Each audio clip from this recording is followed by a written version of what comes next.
মিষ্টির দোকানের মতো সিঙ্গারা আজ বাড়িতেই বানিয়ে ফেলেছি। চলো তোমাদের সাথে রেসিপিটা শেয়ার করে নিই। নিয়ে নিয়েছি এখানে ফুলকপি, আলু, গাজর, বিনস, মটরশুঁটি আর এখানে ময়দাটাকে জোয়ান, কালো জিরে আর বেশি করে সাদা তেল দিয়ে ময়ান দিয়ে মেখে রেখেছি।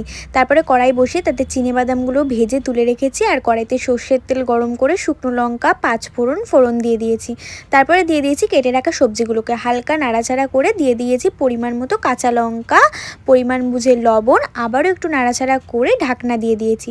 ঢাকনা তুলে দিয়ে দিতে হবে হলুদ গুঁড়ো আর জিরের গুঁড়ো। এখানে আদা গ্রেট করে দিয়েছিলাম, আমি ক্লিপ নিতে ভুলে গেছি। তারপরে পরিমাণ মতো জল দিয়ে ঢাকনা দিয়ে দিয়েছি সেদ্ধ হওয়ার জন্য। সেদ্ধ হয়ে গেলে ঢাকনা তুলে তার মধ্যে চিনেবাদামগুলো দিয়ে স্বাদের জন্য অল্প চিনি দিয়ে ভালো করে কষিয়ে নামিয়ে নিয়েছি। এই যে আমাদের সিঙ্গারার পুরো রেডি। এবার চলো সিঙ্গারাগুলো বানাই।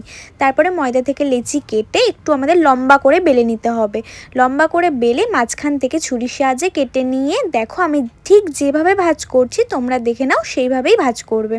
এরকম দুই পাশ থেকে মুড়ে মাঝখানে পুরটাকে দিয়ে দিতে হবে, দিয়ে ভালো করে মুখটাকে আটকে দিতে হবে। দেখো ভালো করে আটকাতে হবে কিন্তু, না হলে কিন্তু ভাজার সময় খুলে যেতে পারে। তোমরা পারলে একটু জল লাগিয়েও মুখটাকে টাইট করে বন্ধ করে দিতে পারো।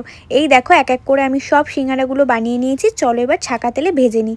দেখো কড়াইতে সাদা তেল গরম করে ডিপ ফ্রাই করতে হবে। তেলটা কিন্তু একটু বেশি লাগবে, তাহলেই সিঙ্গারাগুলো বেশ ফুলবে। তারপরে ভালো করে ভেজে মচমচে করে গরম গরম সিঙ্গারা নামিয়ে নিয়েছি। এই শীতের সন্ধেবেলা চায়ের সাথে অথবা মুড়ির সাথে যদি থাকে গরম খাস্তা এমন সিঙ্গারা, তাহলে কিন্তু সন্ধ্যাটা একদম জমে যায়।